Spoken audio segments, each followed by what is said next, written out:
I stared at the place our fingers intertwined. They looked the same. 2 hands, one big, one small.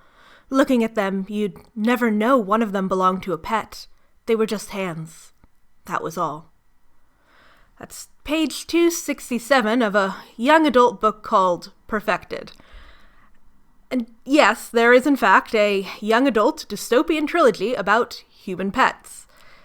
And this isn't a self-published book or a particularly indie one. This is a mainstream published young adult dystopia romance trilogy about human pets. Yeah. I've never actually done a full trilogy at once. My style has always been to do books one by one because I'm always really excited when I read a book to get a review out, and having to delay anything goes really against my natural ADD impulses. But I decided I'd do a full trilogy at once for this one, basically because after Lightlark, I wanted to do something really exciting and a bit disturbing, and just a lot more than just a random book review for one thing off. Speaking of which, by the way, the response to people watching my Lightlark video has been ridiculous. It's been overwhelming in some way. It's been very cool. I never really expected that I would get more than 1,000 views, I want to say, and I'm definitely nearing 100,000 at this moment, which is just super cool. I'm very glad that so many people liked it. You can tell that I have a bit of lacking in confidence in how I was going to be received in my speaking abilities, and it's been, I guess, kind of reassuring that that didn't seem to get in the way for a lot of people to enjoy it. And with that in mind, I looked at my to-read list, I looked at books, and I thought, this is going to be something kind of interesting. I mean, it's about human pets, and we're gonna get into that in so many different ways. The trilogy, also, it must be said, talking about Lightlark, the Perfected trilogy, the young adult dystopia about human pets, is unilaterally, it's better than Lightlark in like every single way, which is really ridiculous and almost feels too insulting to Lightlark, but it's entirely true. This is an extremely bad series. Each book is definitely 0 stars. But it is better than Lightlark, though, which is, you know, I mean, aim higher with your own creative endeavors, you know, because the bar is apparently extremely low. Even the human pet book has, well, better writing, better characters, better plot, and it has a horrible, horrible plot and horrible, okay, anyways, but we're gonna get into that. But again, no, thank you so much for watching the Lightlark video, and I will basically be just going straight into that and not talking about it, but I just felt like I needed to say something ahead of time of thank you. I also probably should say ahead of time, because I don't think I properly did in the other video, who I am, which is Crow Caller. Sometimes there's a hyphen in the middle, sometimes it's a space, sometimes there's nothing. You know, websites are all different. So I am Crow Caller. I'm on Tumblr, I'm on Twitter, whatever the heck. I also am A.M. Blauschild, which is kind of a tricky last name to do. That is my, you know, author name, because I am legitimately a book author. I'm out there doing my best. I'm an indie one. You won't have seen me, probably won't have ever heard of me, but I'd be remiss not to mention exactly who I am and the fact that this review will be cross-posted onto my book review blog, which has years of backlogs now of content, quite a lot like this, just not in video format yet. Before we get into it, I need to give some warnings. This is a young adult dystopian novel, very much in line with Divergent or Matched or Fever. It's written for ages 13 plus or so. It's not particularly graphic or gratuitous. I, in my review, also am not going to be describing anything graphic or gratuitous in any sort of way. We're not going to go in a deep dive on a lot of subjects that are more mature, but it will be brought up. And the series itself, Perfected, it deals with a lot of extremely difficult subjects, and it invokes other ones, and it deals with them all very badly. And that's kind of funny, it's kind of interesting, but it also is, well, it's bad, and it it's going to be some really sensitive subjects. So the general experience, like, reading this book is, like, at first, oh, I need to go wash my hands. Like, it's kind of just gross. And the grossness and the creepiness is both sometimes intentional, because it's a book series about human pets, and a lot of it's unintentional, and that's so much worse. So I really do need to give some content warnings. Again, some things I'll go into quite a bit, others are just sort of passing ideas or mentions, but it helps to know ahead of time if there's something you really can't stand hearing about or just need to be warned that it will come up at some point. So these are my list of content warnings, and again, some of these are very major themes. I think some of the strongest ones I put up first, but there's some other ones in here. So content warnings involve, I don't know much about YouTube demonetization, but is this what gets you demonetized? Is trying to literally analysis something with difficult themes? Okay, so slavery, because it's human pets. It's about slavery, and we're going to talk a lot about that. So slavery, dehumanization, abuse of a sexual, verbal, physical, and child nature, racism, both fantasy racism, and we're going to go into racism beyond that, rape, sexual assault, trafficking, trauma and re-traumatization, forced pregnancy, mass infant murder, attempted genocide, medical horror, eugenics, pedophilia, pedophilic ideas, grooming, brainwashing, forced sex work, violent riots, tragedy. I'm not kidding when I say there's like every single one in here. And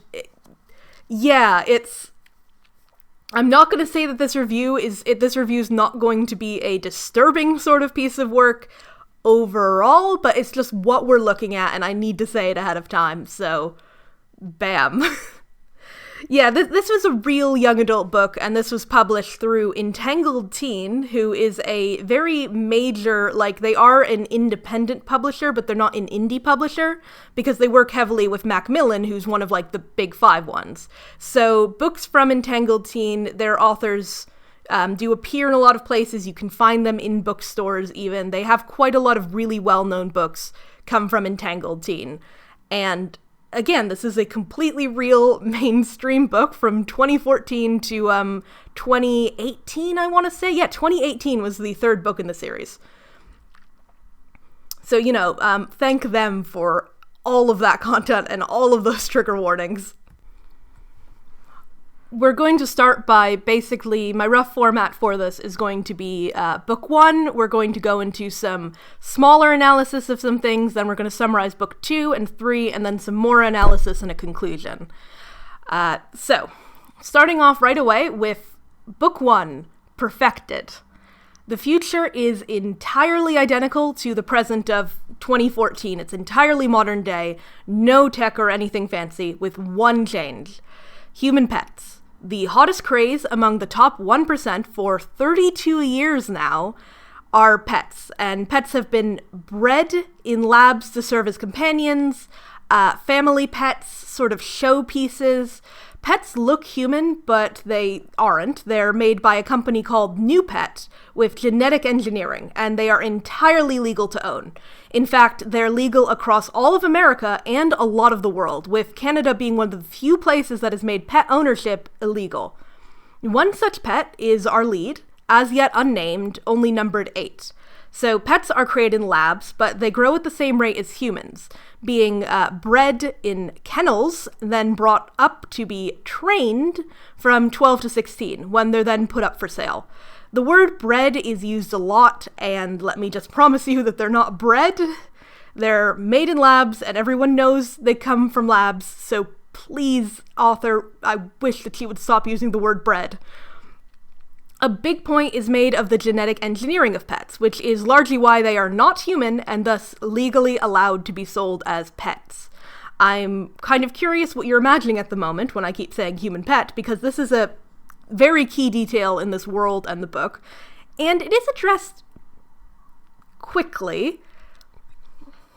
Yes, we all had large eyes, spaced perfectly on our heart-face shape. spaced perfectly on our heart-shaped faces. We all had small noses, long, thin necks, and rose-petal lips. But we each had different coloring. It's on page 9. Additionally, they're all exactly 5 foot tall. So human pets are just petite girls. They're perhaps a bit doll-like in feature, again, like very large eyes, and I don't know what rose-petal lips are, and every young adult character has a heart-shaped face around this time, but yeah, basically like a small doll. They all look really quite young. In fact, one of our first scenes is an auction, and here's somebody discussing them. "Oh my, they're so little," a buyer woman cooed. "They look like 12-year-olds. "I can assure you they're 16, the trainer said. "They're fully grown, all measuring exactly 5 feet. That's on page 10. So we'll be coming back to this idea a few times, but yeah, no cat girls, no stripes or pink hair. Pets look entirely human, and they can blend in as humans easily. They're just a bit short. So girl number 8 is up for sale, and she's nervous about it. She understands her life as a pet to be a treasured companion for a family, just like sitting around looking pretty while displaying like displays of talent, such as singing, dancing, music, art. Her buyers are a congressman and his wife, who seem to be having a bit of a fight. The wife seems quite unenthused to be here, while the congressman is the one who got pet ownership legalized across America, so him not owning a pet looks bad. Despite their fights, they both agree. Their daughter Ruby needs this. Their daughter Ruby needs a pet human. Girl number 8 is bought by them and driven home. She commits a faux pas in front of the wife. And I'm sorry that this is long and horrible, and now I need to read it. This is the pet speaking. "Yes, master, you chose a lovely vehicle." "Oh God," the congressman's wife moaned. "Please don't tell me she's planning on calling you master. I don't think I can stomach it." The congressman chuckled. "You don't like it?" "Seriously, John, it's completely backwards. Who in their right mind thought that would be a good idea?" "I think it's kind of charming," he said. "Charming?" she said. "Maybe if you're trying to recreate the old South." "Don't be so melodramatic. Since when did you start comparing genetically engineered pets to slaves?" "I don't, and I wouldn't be comparing her to a slave if she hadn't just been the one to use the word master. Whether or not your constituents agree with buying these pets, I'm pretty sure you don't want them drawing any connections to slavery. Unless you don't want to run for re-election."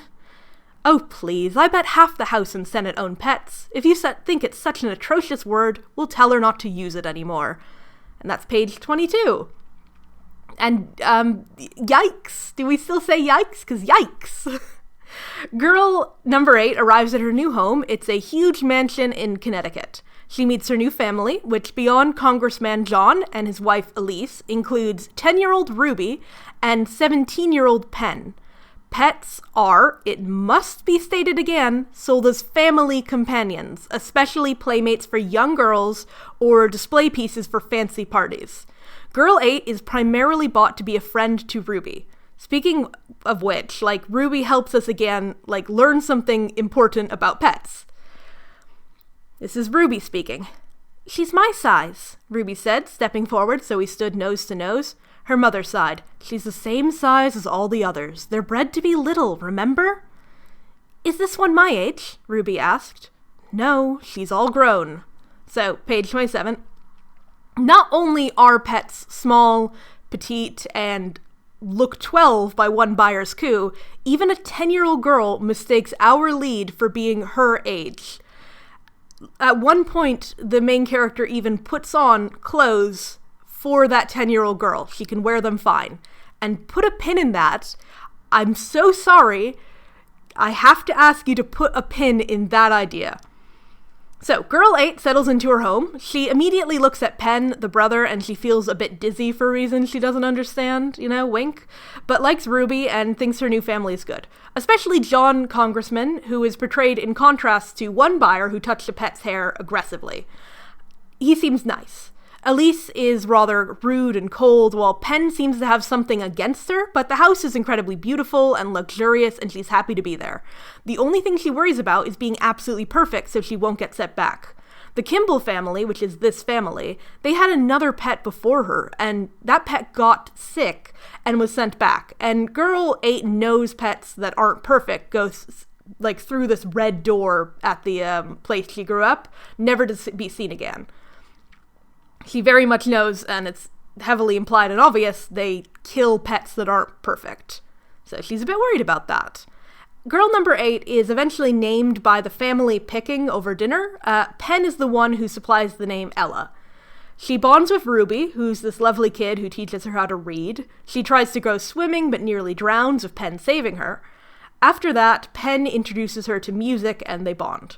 The first sign of any trouble is when a neighbor comes in the house and argues with Elise about them owning a pet. The neighbor calls it slavery and barbaric, while Elise calmly points out that this neighbor owns a dog, and legally Ella is the same. So yeah, the wife who earlier pointed out pet ownership is like slavery, here defends it, sort of cementing her role as really one of the most morally confused characters in the trilogy. Like, Elise is a very weird one. Girl 8, again now Ella, is given a necklace with her name and address on the back. It's a near literal collar by John. It's a very creepy scene. He comes into her bedroom at night to put it around her neck, whispering in her ear, "Now she'll never forget where she belongs," and kissing her cheek. When Elise comes into the room, he moves away and steps back in a hurry. I'm gonna talk about this at length later, but this is one of those scenes that kind of shows Perfected isn't as flawed as you'd think. Again, a spoiler on some of my end thoughts, but the idea of genetically altered human pets as a method to explore dehumanization and the horrors of powerlessness is a perfectly good dystopia horror topic. Dystopia is a genre that is meant to explore the failings of society, worst-case scenarios that explore darker aspects of humanity, and they can freely be a bit over the top. Perfected, though, is a young adult romance teen novel, almost confused at the horrible world it has set up, and a few early scenes of general grossness, like John giving her a collar, are too incidental to ever really be explored. So, talking about horror, most of the rest of the book's runtime is Penn-Ella romance. We get a rather upsetting first flirtatious moment between them. Okay. Ella says, "I've heard men touch their lips to a woman's hand as a greeting, but I didn't know." I swallowed. My throat felt so dry I was finding it hard to talk. "I didn't know they sometimes touch lips to lips." Penn laughed, but only for a second before he cocked his head and stared at me, eyes squinted ever so softly. "You're serious, aren't you?" he asked. "They really didn't teach you about kissing?" I touched my cheek, remembering the way the congressman had brushed his lips against my skin. Before I could untangle the knot of questions jumbled up inside me, Penn leaned forward quickly and brushed his lips against mine. They only rested against mine for a moment, but the touch sent a spark buzzing to the very center of my body.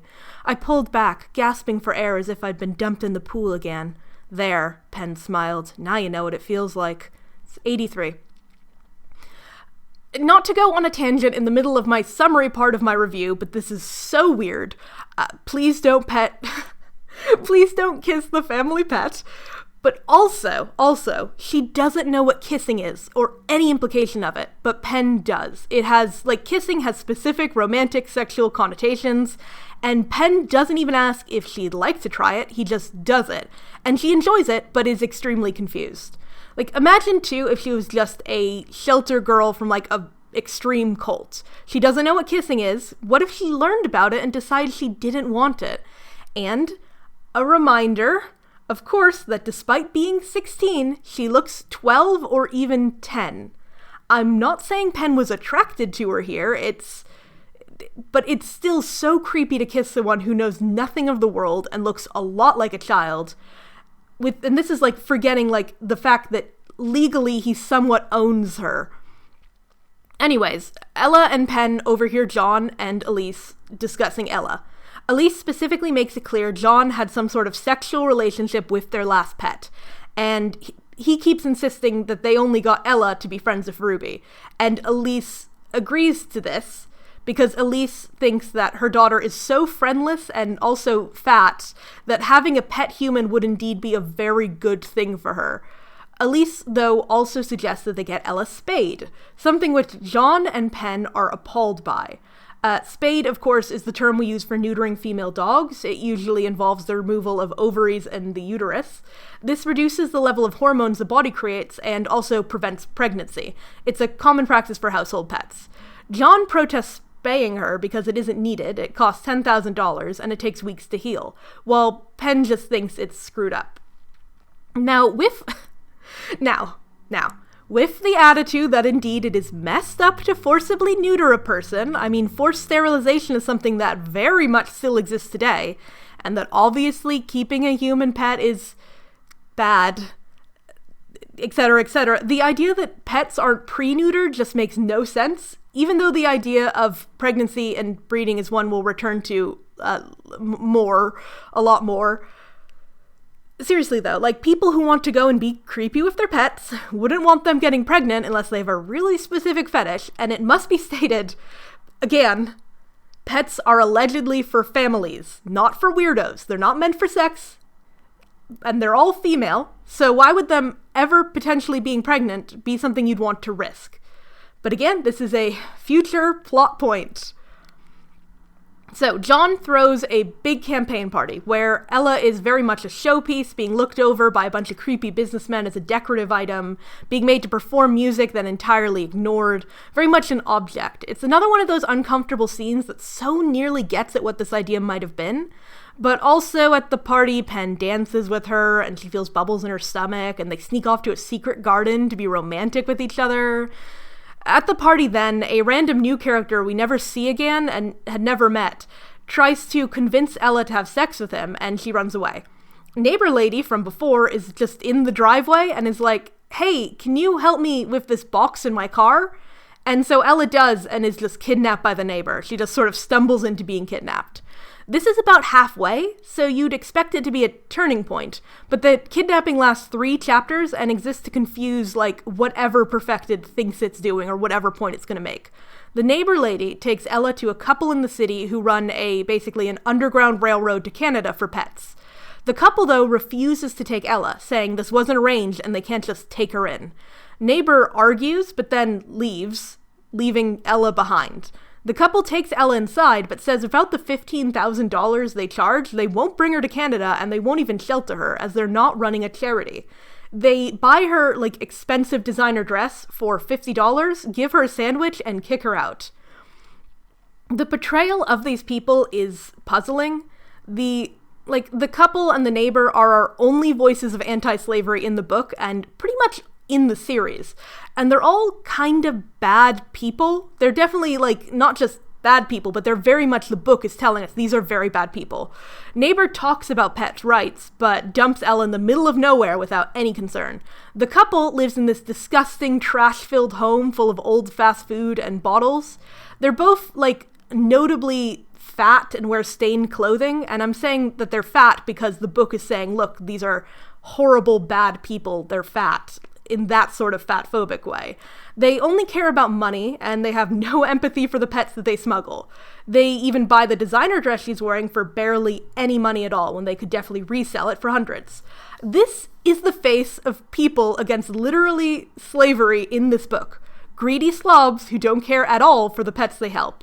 And oddly, this will be a reoccurring theme throughout the trilogy. Like, it pretty much seems the only good people truly interested in helping pets are teen boys who want to date those pets. Anyways, Ella is quickly tracked down by her microchip and stuff goes back to normal. She continues to be really into Penn. They sneak out into the secret garden most nights to hang together and kiss. Ella gets taken on a playdate by Ruby to another girl's house, who also owns a pet. Eventually, the two pets are left alone together and speak, giving us perhaps the most critical thoughts and ideas the series will ever offer. The pet's name is Missy, and she's very cold to Ella, and when Ella asks why, Missy talks. "Because you're so naive, I can practically smell it. It turns my stomach just looking at you. You have no clue, do you? You're like some poor little baby deer with those wide open eyes."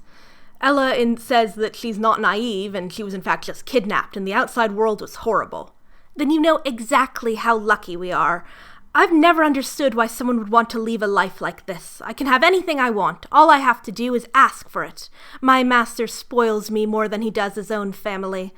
All I have to do is let their little brat pull my hair out and dress me up like a doll every once in a while. It seems like a perfect life, doesn't it? When I didn't answer, she swung around to face me, her eyes fierce. Doesn't it?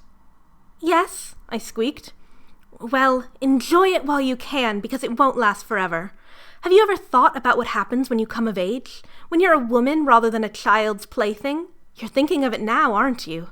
It's already started, hasn't it? She leaned forward, suddenly serious. They will tire of you. They always do. And when it happens, the people who are supposed to be your lifetime companions will sell you off to the highest bidder. But pets can't just be sold to anyone, I blurted out. Grow up, Missy yelled. They couldn't care less about what the kennel says about who they can and can't sell their pet to. They own us. They can do whatever they want. Her voice cracked. But they're the ones who wanted us, I said. It's what we were made for, to make them happy. Powerful men tire of their toys easily, and the novelty of a pet doesn't last forever. After a while, even the prettiest things become ordinary. Then why? We're expendable. Get it? It's page 193 to 195. I don't know what that Missy voice is. And this is good stuff. Like, this is, again, the book brushing nervously against the idea and implications of the world it created. Missy here shows a lot of different emotions that all make sense, offering a different perspective to Ella's experience that is sorely needed. We only have her for one scene, and she's immediately the only character in the book who hints at having depth, especially since she's reoccurring in the series, where she'll very much become my favorite and probably a big part of this review. In a better book, this would be the turning point for Ella to return home with new ideas, understand the idea she's expendable and small, that she is simply, not seen as anything more than a toy. But it isn't, because this is a book fundamentally afraid of itself. Instead, Ella goes home and kisses Penn more. Penn and Ruby's oldest sister visit from college. The sister fights with Penn about Ella, disapproving of the family having another pet after the last one did what she did. Penn calms his sister by agreeing Ella is only a pet, which obviously Ella hears. The sister also says that if their father John knew Penn was into Ella, Penn would be severely punished. It's actually the second point that Ella is hurt, by most, that she might get Penn hurt, so she runs away. She's not that bothered by the idea that Penn says, oh, she's just a pet and I know that. She's really bothered by the notion that Penn will get punished because of her. Ella runs to Missy's house, inviting her to run away. Missy, again, is the only character, and I'm holding back from putting her entire conversation here as a quote. She explains she can't risk it, it's hopeless running away, and she still has a few good years here. She's reluctant, but pretending not to be, clearly afraid, as before she was bought and lived here, she was on the black market and severely abused. So she turns Ella in, calling her owners, and gets her taken back home. Ella is now chained no matter where she goes to a piece of furniture. John insists Ella probably only ran away this time because she was in heat, and agrees to get her neutered. Penn finally tells Ella that their last pet was sent back because she was pregnant, and that it was probably John's doing. This horrifies Ella so much because kennels aren't built for pregnant pets. Though she does demand who did this, Ella really seems more offended at the notion that the never-named previous pet was not able to comfortably give birth than the whole rape aspect. And this is a running theme that will come up more. So this is what finally spurs her and Penn to consider running away to Canada. Ella cuts out her own microchip, and Penn cuts her chain, and they flee. Elise shows up to see them off, evidently on their side. She gives them money and says that she was the one who told the neighbor to kidnap Ella. Her motives are vague, mostly seeming to just want Ella gone, and not approving of her son going with her, but also not stopping him. The two flee to Canada, but at the border they're caught. Ella makes it across to Canada, but Penn is abducted and taken away. End of book 1. I need to make an aside. I need to make a section and just say, no. This is not a fetish book. No. No fetish, no kink, none of that, definitely not. No. And I nearly put this section at the beginning as a forewarning, but I thought, like, maybe that would be a bit too much up front. Still, before we do any deeper analysis of this book, before moving on to the rest of the series, I need to make it clear this is not a fetish book. This is not a book that is in any way aware of the notion of fetishes or kinks, and this was definitely not written to express a secret interest or indeed to get off. I want to make that clear because I would have no interest in reading or thinking too deeply about a book if it was written explicitly as something to get off to. I also wouldn't be interested if it was secretly like a kink thing, but it wasn't, written specifically for that. I'm not going to get into a whole talk about sexual interests and human pets or whatever. I'm just going to make it clear this book is not meant to be that. The author is a middle-aged woman from Salt Lake City because a weird amount of authors from this era are that. She does art, she might be Mormon, I don't know, and it doesn't really matter because I don't like to get the author too involved in the book review process. We're not here to psychoanalyze her, but we definitely can see that a woman writing this book in 2013 almost certainly had no connection to kink stuff. In fact, human pets make a lot of sense for dystopia at the time. I want to talk a bit more about dystopia and young adult dystopia and dystopia at this time. For those who don't know about dystopia and also the book trends of young adults and that sort of thing, I want to just explore that and also how human pets fit in perfectly, kind of. So, after Hunger Games came Divergent, and with it a lot of books themed on dystopias. We had the same thing post-Twilight, as publishers are very prone to trends, and suddenly every young adult title was a trilogy with a love triangle set in a society that capitalized single words and featured a revolution storyline. This era of young adult was marked by dystopia that often failed to tackle the idea of dystopia. Usually, the world was centered on one single idea and nothing else, moving past the barest hint of logic and into some silly exaggeration. A lot of books here are like, what if it was illegal to be in love? What if food no longer existed? What if your future self came to tell you when you were 16, like, what your fate would be? What if you had a signed soulmate? And other really real premises. So the premise of what if you were a pet fits in pretty normally. If you're not prone to, okay, it fits in pretty normally if you're someone not prone to critical thinking. It's really obvious for us to go, a dystopia about human pets is basically just a book about slavery. And Perfected does know that, but only sort of. This is a trilogy about institutionalized slavery, racism, and trafficking, but without any idea how to confront those difficult ideas. Instead, Perfected as a trilogy is only going to get more and more confused by itself as the series goes on.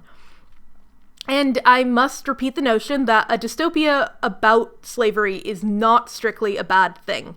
It's easy to do bad, but it's not a bad thing at all. Dystopia as a genre is a way to examine human actions and societal failings, and it often takes the form of one particular negative idea being greatly exaggerated to make criticism of that negative idea, how it exists in a lesser form in our current society.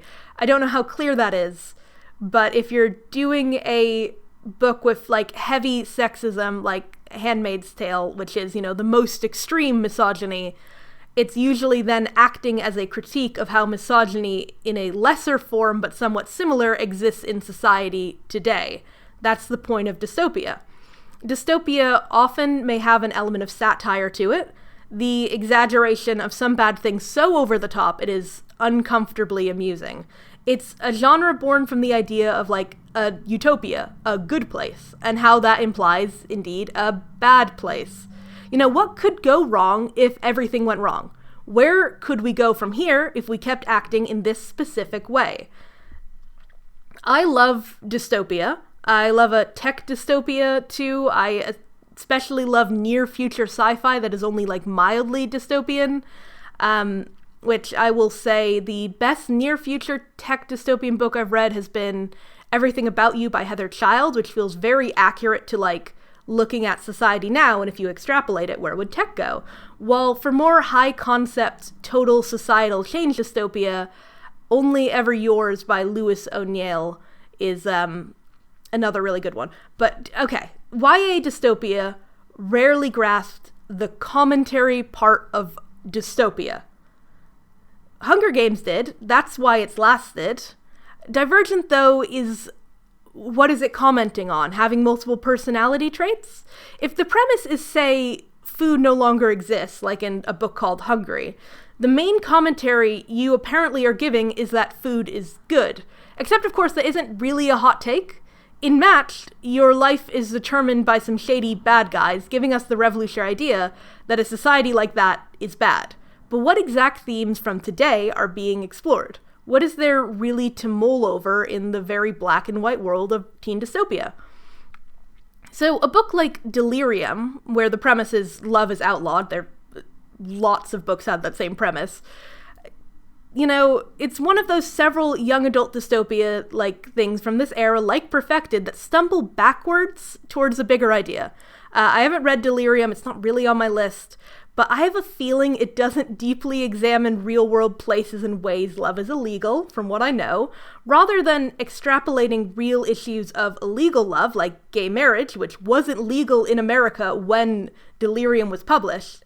It takes the common road of an evil government whose only motive is evil, rather than talk about the idea of legislating love, the social movements and ideology that in a worst-case scenario could justify such an outlandish idea, and already do. A teen dystopia like Delirium makes the bad guys a vague government, and the good guys some hip white teens. Like, Perfected is exactly the same way. Like Delirium, it uses real-world horrors like slavery and trafficking, but rather than discuss too much the systems that went wrong to bring us here, warn us about the system in general, it's far more a story about a girl who gets a boyfriend and how that convinces her she's human after all. And by that I mean it's about a white girl who gets a white boyfriend, that is. Hey... we have to talk about race. I'm not here to deeply and truly approach Perfected from the viewpoint of deeper ideas about race. I'm not qualified for that. But I can do the obvious and point out that the human pet system is just slavery, and the book does know that. This book does not defend slavery as of book 1. The book knows the stuff the pets go through is bad, and the system is bad. And if I don't discuss race and racism in relation to Perfected, I am not talking about Perfected, so let's go into this. What Perfected struggles with is the idea that pet racism is anything like, racism. Pets are said to be genetically modified and inhuman, compared intelligent-wise to robots or, chimps. But they sure look and act exactly like humans whenever a human pays enough attention to them. They're sold at auctions, which include things like rough handling and even having teeth examined. They have no rights and are entirely property, owned by the most wealthy. They're very often victims of additional abuse, sexually and physically. They're literally trained to call their owners masters. But the notions of how this is anything like a recent time a class of people went through, owning another bunch of people is very much dismissed. It's barely addressed like the entire trilogy. Pretty much just in the very beginning when the wife, who is an unpleasant woman, says, "This is a bit like the Old South," and that's about the full critique Perfected is willing to take on understanding the idea it is fundamentally about racism. So, reframing the series to be one about racism makes entirely sense, but it also just highlights the failure so much more. To give a brief spoiler for the later books, the human pets, practice, the practice of having human pets, is not brought down by dismantling the system, by any clear understanding that the pets are human, but by defeating one bad guy, as if all of racism relied on this one linchpin, and then bam, stop one guy, no more problems. And admittedly, this is how a lot of people do think about race. It is also true, if this is a book about racism and human trafficking, it's one that relies on a conventionally attractive white girl to be the poster child for the evils of slavery. The entire cast of the series and world is white, which is pretty typical at the time. YA still obviously has a thing where publishing and YA is a very white area. But especially around 2013, 2015, all of this paranormal romance and the dystopia thing, especially so, are rather infamous for having like all white casts, all white worlds, all white authors, basically. So it's expected, honestly. It's not pleasant, but it's expected that it is. But in this series, that stands out because this is a book about slavery that features no characters of color, let alone, like black people, written by a white author, obviously. If we gain empathy for the struggles of a slave girl abused and trafficked across America, it can only be if she's white and all her friends are too. That's what the book is basically saying and trying to teach. Early on in the kennel, we do hear each pet looks similar but has distinct coloring. 7's hair was nearly black, 16's eyes were green, the color of fresh grass, and 20's skin was the same warm brown of the toasted bread we were rewarded with on Sunday mornings. Page 9. Yeah, so the one confirmed not white character never speaks or appears again and is compared to a food, which is that classic writing don't. Actually, there is one other character who comes to mind, but the book doesn't have a lot of detailed descriptions for minor characters, so I don't actually know her ethnicity. But the family Ella is with, the Kimballs, has a full-time maid named Rosa, who speaks in one scene and is otherwise constantly in the background cooking and cleaning for them. She doesn't like Ella, so Ella doesn't like her. On one hand, she isn't confirmed to be non-white. On the other, a top 1% family in Connecticut having a Hispanic maid named Rosa is such a stereotype that I feel the need to bring it up when I'm talking about that. So, anyways, why Ella and Missy and everybody else being white matters in this book about human pets is complicated and simple. The simple answer is that ultimately a narrative born from the ideas of slavery and racism that makes all the heroes and cast all white people, removing,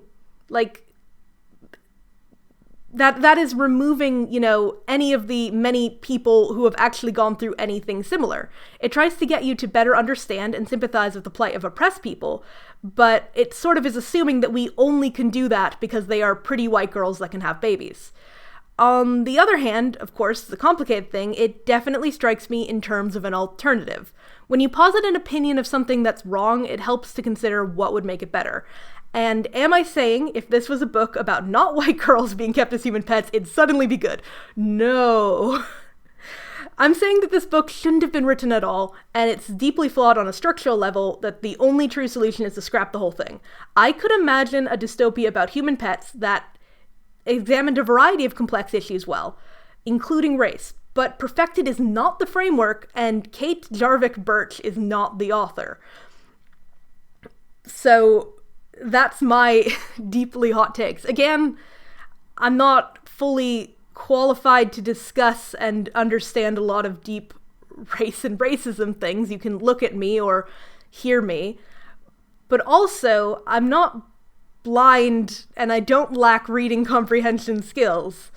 And this is a book that is so incorrect in so many ways. Also, a passing fun fact while we're still in this section, this horrible section. Definitely unintentional but cringe-inducing. Ella is named by Penn, her love interest. Yikes. He later tells her he named her after Ella Fitzgerald because he likes her music. So yeah, our Ella, our pet slave Ella, is named after a black woman who was very much alive during segregation. Let's talk about Penn. Our love interest hero is the son of a slave owner who falls in love with his father's slave. Their love makes him think of pets as humans. They had a pet before, if you remember. He starts out hating Ella, not because she's literally a slave and that disgusts him, but because the last pet really tore their family apart. By seeing her as a human, he goes on to want freedom for her and other pets. Sure, but mostly because he wants to date her. I don't think Penn sees Ella as a pet at all, quite early in the book, but it is true that he needed convincing the human girl, like the one his father raped a couple months ago, is actually human. Ella must prove to Penn she is a human worthy of being loved, rather than Penn simply seeing her as obviously a human who has never had love to begin with. Here is Penn. I didn't want to like you, Penn said. When my dad said he was getting another pet from Greenwich, God, I was so pissed. Not only because of what happened before, but I didn't want us to be one of those showpiece families my dad always wanted us to be.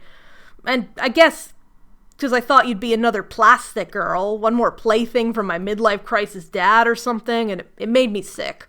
But then I met you. He paused, looking down at me. You aren't anything like that other one. I mean, when I heard you playing piano the other day, you can't teach a pet to play that way, you know? With so much heart. I don't think I've ever seen a person play like that. It's page 114. And this is such a bad thing to say. I almost dreamed it was intentional. In a better book, again, this is the part where Ella realizes she's just a novelty to even Penn, just in a different way. He clearly doesn't think of their last pet, never named, as a human. Even here, he is divorcing Ella from being a pet, but also not quite calling her a person either, like she's some special thing. And Ella even realizes this. Was it really a compliment to tell me I didn't play piano like a pet from Greenwich? Because that's what I was. And even if he hadn't liked the other girl, I couldn't imagine how we could be that different. It's 115. Again, in another world, a better book, Penn's comments here mark the turning point of them, Penn here saying this thing of I don't view you as a pet because you can play piano really good, unlike that last plastic girl. That's the turning point of them really becoming romantic, and he never apologizes or addresses this. Ella doesn't either. It's this odd moment of deeper thought that just doesn't go anywhere. Throughout Perfected and the sequels, Penn does not evolve much as a character. He loves Ella, and Ella loves him, and he's not particularly good, but he doesn't have any huge failings either. His noted lack of interest in advocating for pets is interesting, though. It takes Ella for him to decide they matter, but he still seems to mostly think of pet liberation as something he only cares about because Ella does.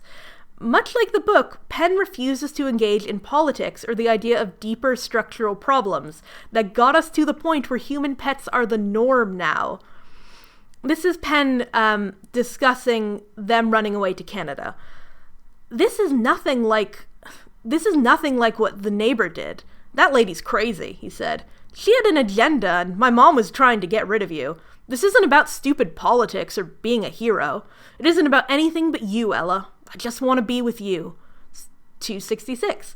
See again, the neighbor, who is trying to stop slavery, is reduced to a crazy person with an agenda. The couple she brought Ella to, they said they weren't activists who did it for free and they just wanted money. Missy says people who claim to be able to help pets just want to feel powerful and important. This reoccurring theme seems to suggest that while John and the pro-pet people are evil, activists and those opposing them are also bad.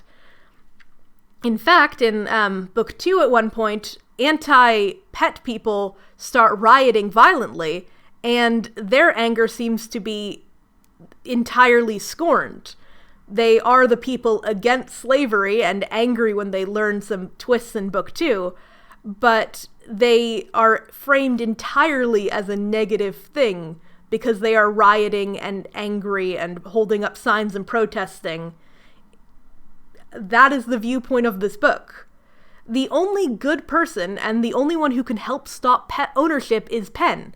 He doesn't care about politics. Only her. But this is all politics. It's literally legalized. The romance never stops feeling weird and Perfected. It's much of the page time, but it always feels wrong. Even gross, especially when they start kissing.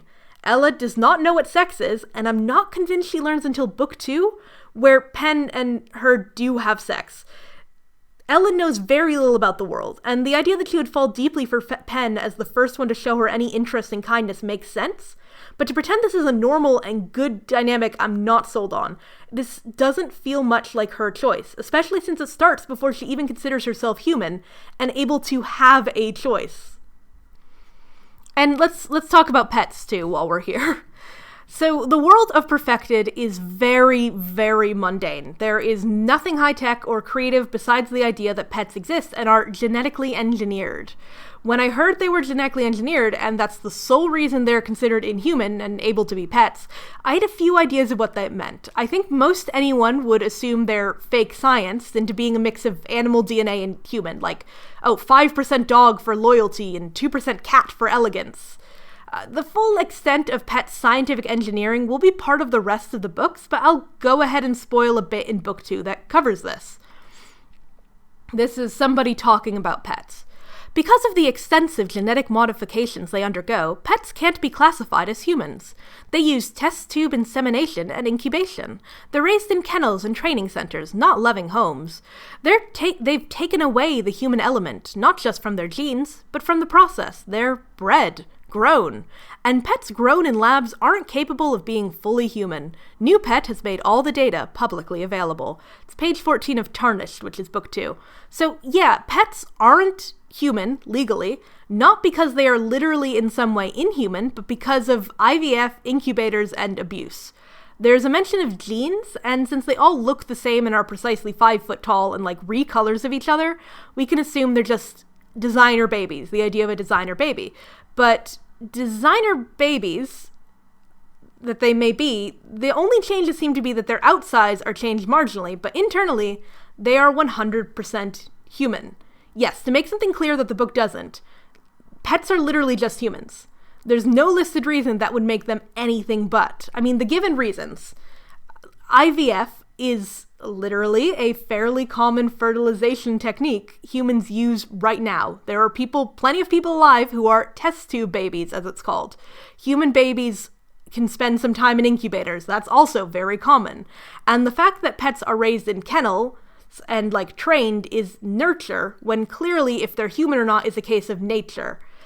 If a person is just plain obviously a person and genetically is a person, how did we get to this point?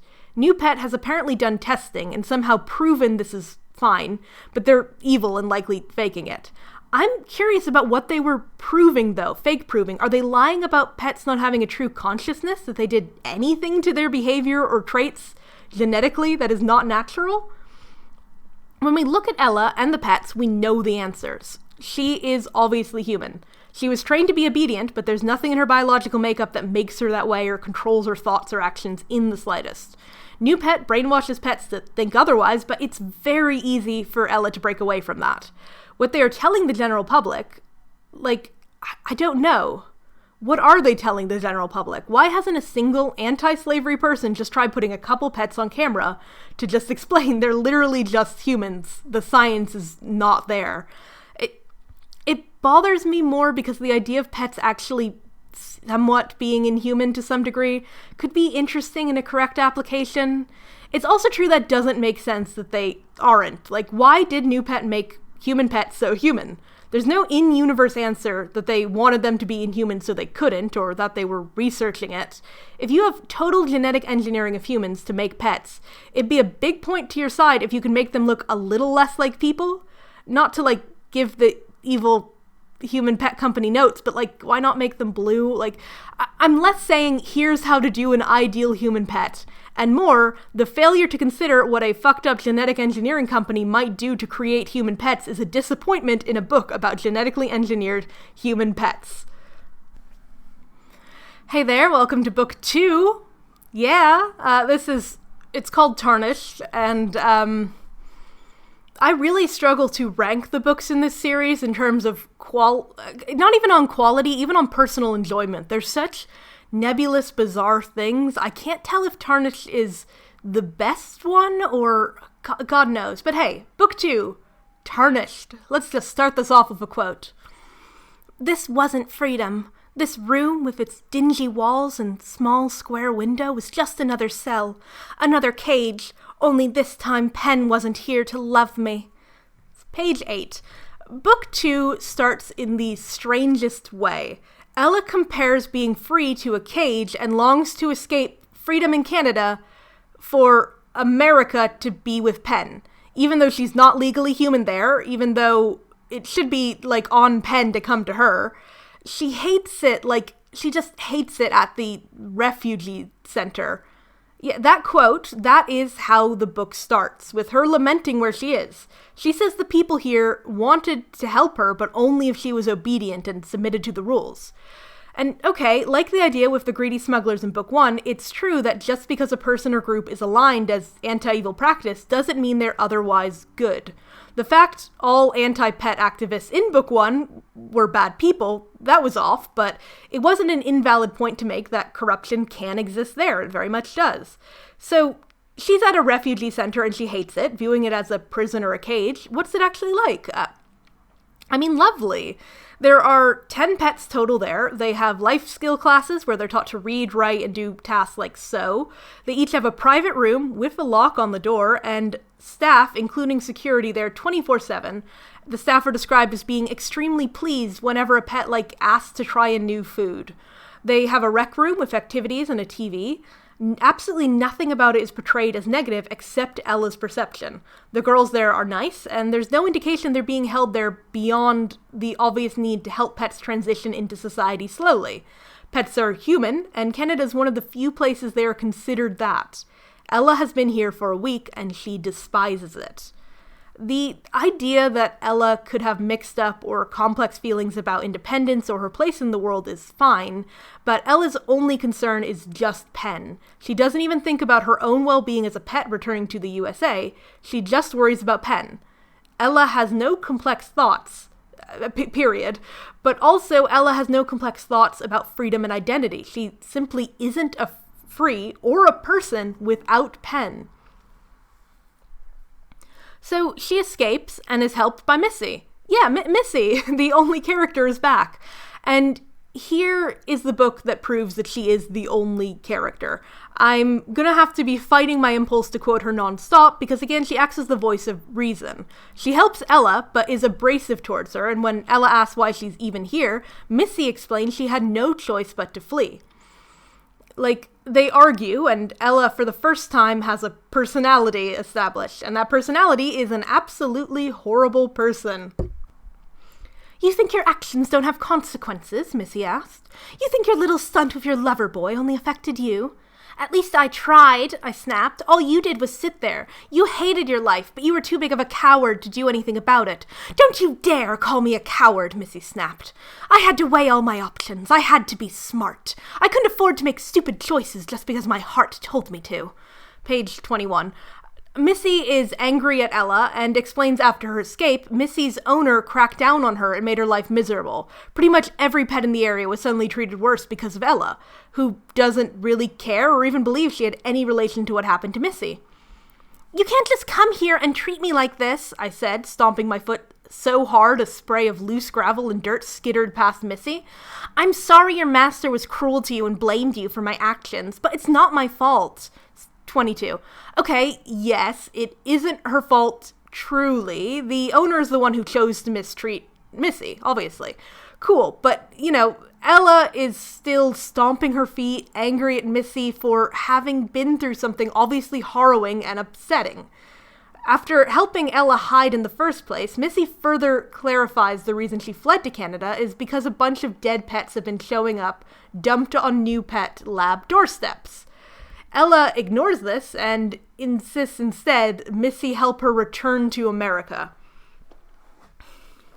So this is again Missy. If you aren't caught outright by your master, you'd get picked up in less than a minute by someone wanting the reward money he's offered. You're better off here. Stay for a little bit. Get on your feet. I bet you might even start feeling happy in a month or two. Happy? The word felt like a slap. The thought of being happy without Penn was almost more painful than being separated from him to begin with. I could never be happy if I stayed. Missy snorted and slung her bag over her shoulder. Fine, don't be happy. What do I care? At this point, I'll just be satisfied with making my own choices. Heck, I'd be fine just staying alive. I don't believe you, I said, throwing up my hands. You are the most selfish, inconsiderate person I've ever met. You came all this way to make me feel terrible, and now you're just going to leave me. It's page 24. Ella, you fuck. Like, she's so horrible here. I can't imagine we're not meant to hate her, but this isn't set up for her to be humbled or apologize. She is always correct and the hero because she's the main character. She makes this plea. I know it's dangerous. If all those pets are dying because of me, how can I stay here and do nothing? If I do, they're still controlling me. They're controlling me just as much as if I had a chain around my wrist. More than that, because I wouldn't just be letting them be controlling my body, I'd be letting them control my mind, too. It's page 24.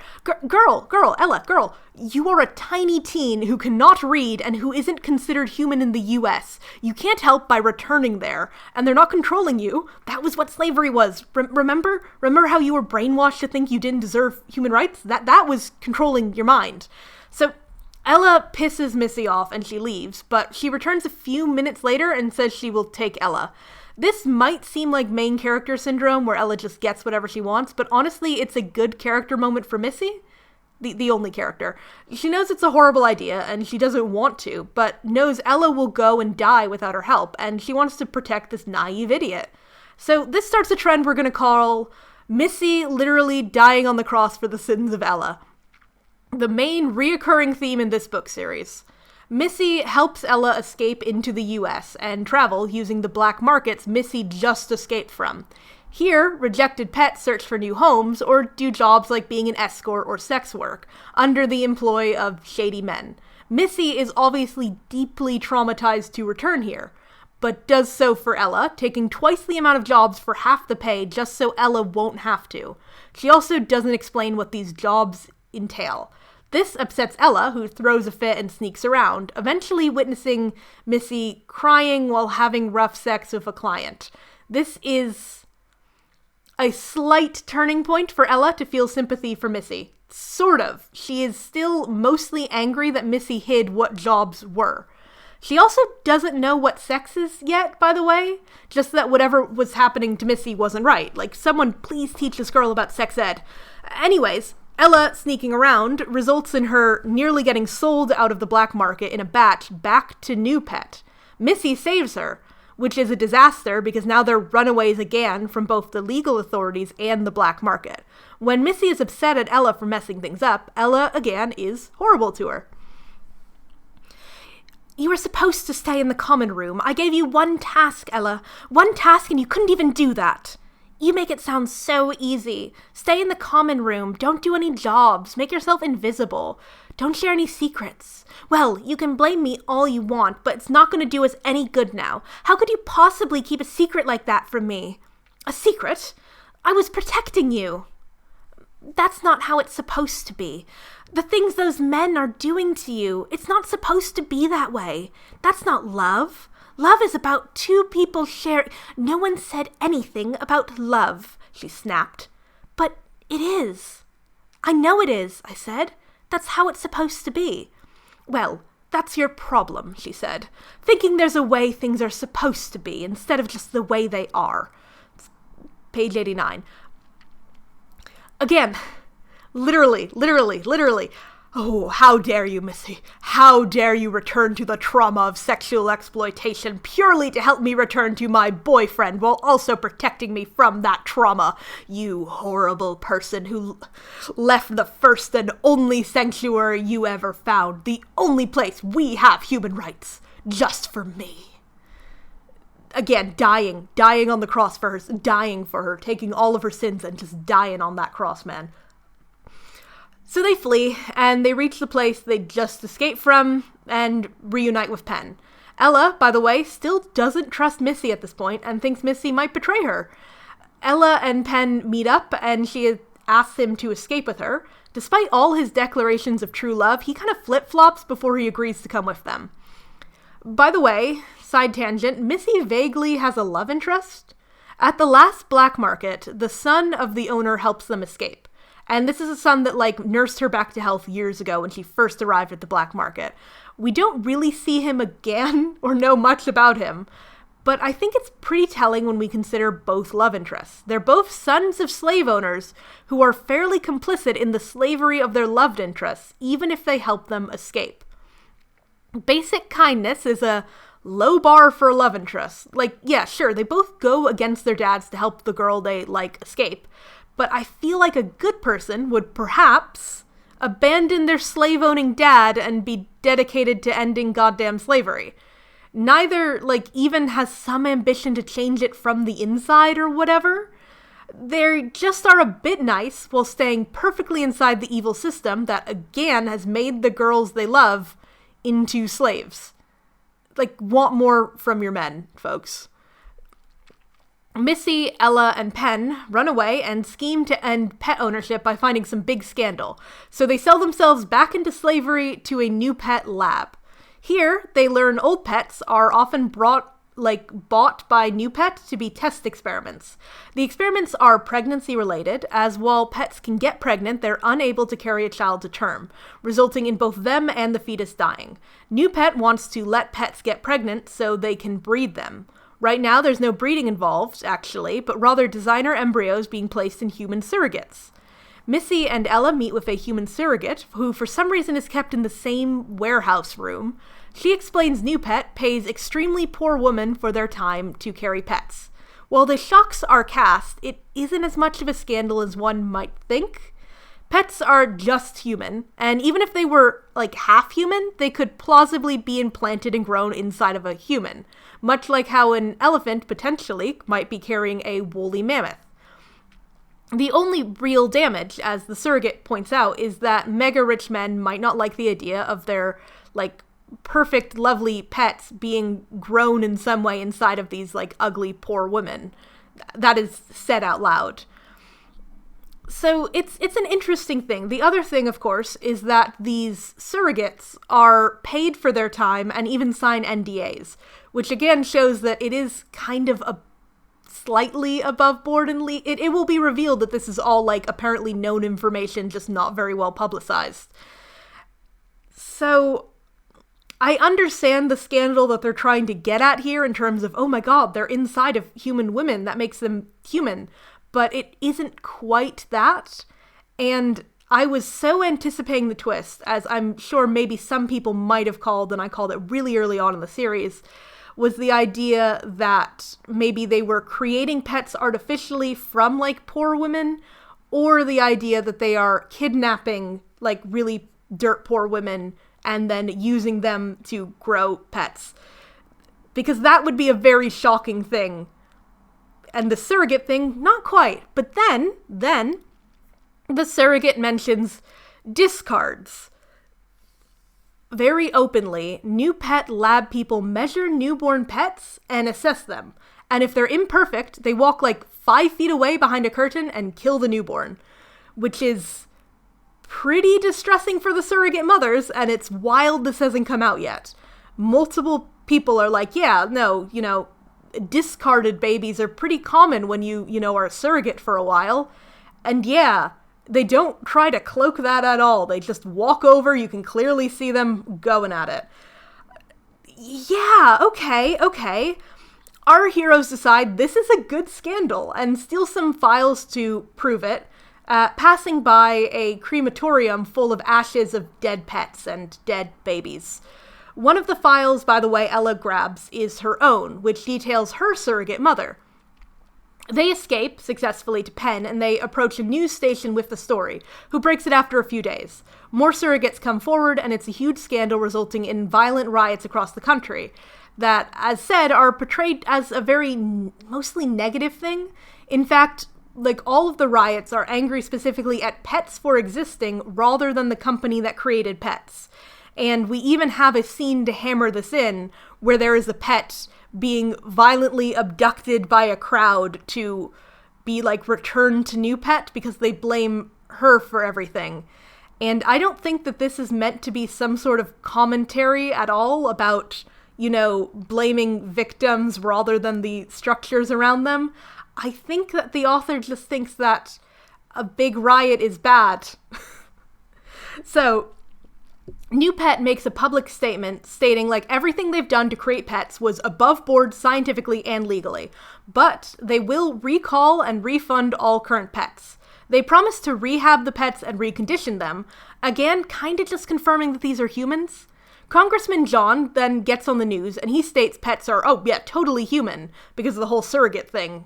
He's like, well, if it was in a human mother for a bit, obviously the pets got corrupted and are too human. So he's happy to comply with the recall, and he's in fact going to openly return his pet now. Cut to footage of the apartment Penn, Missy, and Ella are hiding out in. Somehow he's here. Missy says they'll never escape without giving John what he wants, and sacrifices herself so they can escape, dying on the cross for Ella yet again. It must be said, though, her reasoning is very much that main character worship that books like this always have. It's not because I'm romantic. It's not because I believe in true love or any of that. It's not because you're younger and you have your whole life ahead of you. It's because I believe in you. If anyone can fix this thing, it's you, Ella. You have the power to... Cut off. Page 205. Like Ella? Like Ella? Ella, who hasn't had a single idea in her life that didn't require rescuing? Ella, who still doesn't trust you? Ella, who nearly got you killed twice in pursuit of a file of her personal backstory that she didn't need? Who dragged you out of your first sanctuary and made you re-traumatize yourself so she could go kiss her slave-owning boyfriend? That Ella? I don't blame Missy for saying this. The poor girl's a victim of the book she's in. Ella and Penn escape, but they're immediately jumped by two strangers. One is Marcus, who is a boy pet. Yeah, last moment's twist. Male pets exist, but were scrapped and killed en masse. Evidently, people were too freaked out by having a young man in their homes as a pet, which I'm pretty sure the kinds of people excited to have human pets care less about gender than you think. Especially when you can control their genetics to make them look however you want. It's just a weird dose of sexism that even the human pet people think all men are inherently violent and creepy. It's also something that, like many things, is actually retconned in the next book. I'm not going to really bring it up after this point because it's so unimportant in male pets. But next book, suddenly, they explain that male pets were always made to do heavy labor and, like, lifting materials, but they were scrapped because, again, they were too creepy and violent and powerful, and they would break them like circus elephants, but it never worked properly. So we have two sides of, again, just, it's bad. So Marcus, the pet, he confirms he's part of a resistance, and he was the one dumping dead pets in public spaces, trying to create a scandal. Ella and Penn join up and drive away, pledging to save Missy and also find Ella's surrogate mother. And before we forget about Ella's surrogate mother, who is the focus of the last few paragraphs of the book, I should mention she is never referenced again and not at all part of book 3. Oh, book 2. This segment here is, when I do my text review, I called it Infant Morality, which I thought was a funny joke about a really rather dark subject. Oh, we're on book 2, and like all books in the trilogy, it's innately weird. One thing I'd like to cover before we move on to book 3, though, is the idea of scandal and babies. Here's a journalist at one point talking about the very subject. I doubt people will be crazy about the fact there are surrogate mothers involved, but honestly, it's the babies that will sell the story. It's 178 of Tarnished. And there's something very correct, but also very wrong about how Tarnished treats the big whistleblower reveal. The scandal that they use to bring back, down new pet isn't that the pets are human. That isn't considered, that they could just rescue a bunch of pets and just, interview them, that even one of our leads could talk anonymously on camera. It's not even that surrogates are involved, which again isn't that shocking, it's babies, and even then it kind of all feels like this is some alternative universe. Let's break down the case, okay? We have a company that sells living beings that they claim are only semi-sentient and entirely artificial. They understand, the understanding is that they do not need human rights because they cannot be considered humans. If you talk to one and they seem human, it's more like an AI imitating you, not true sentience. You can claim that any who come forward saying they are just human, they're just well-trained, and it's all a lie.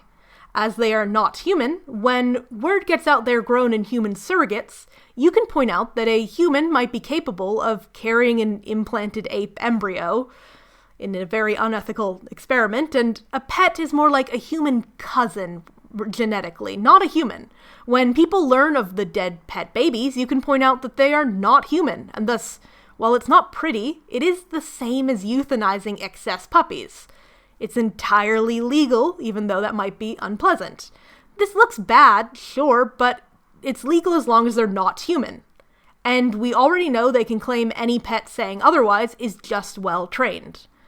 The issue, though, is actually their response. They issue, like, a recall of all pets, then a reconditioning and freedom. The moment you say your artificial pets can be rehabbed to live among humans as humans, you are confessing they are in some way human. Then all your crimes are definitely actually very serious crimes.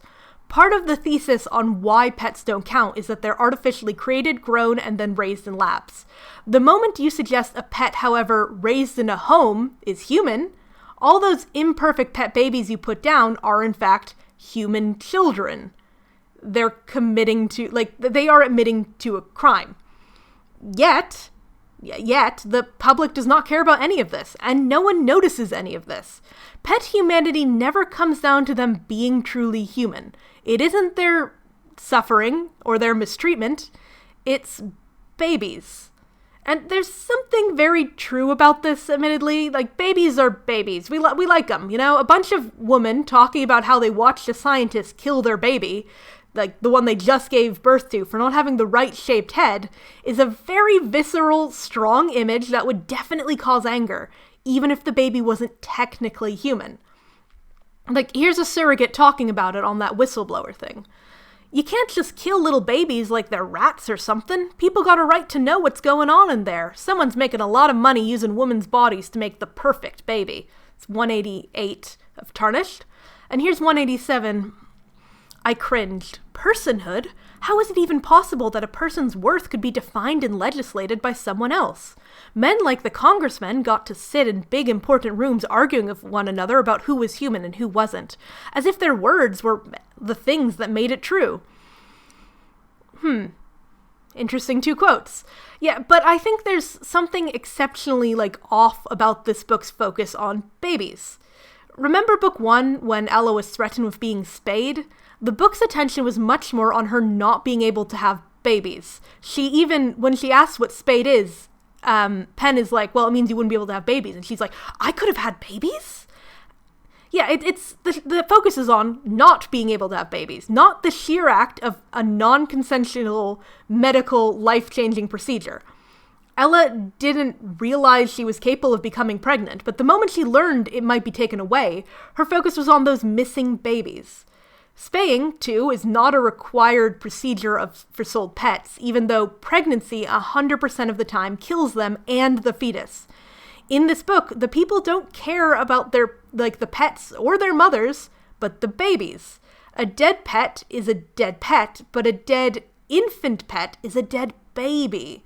When Ella and Missy see a crematorium and how dead pets are being thrown away and burned, the lingering horror is on the babies that go through that.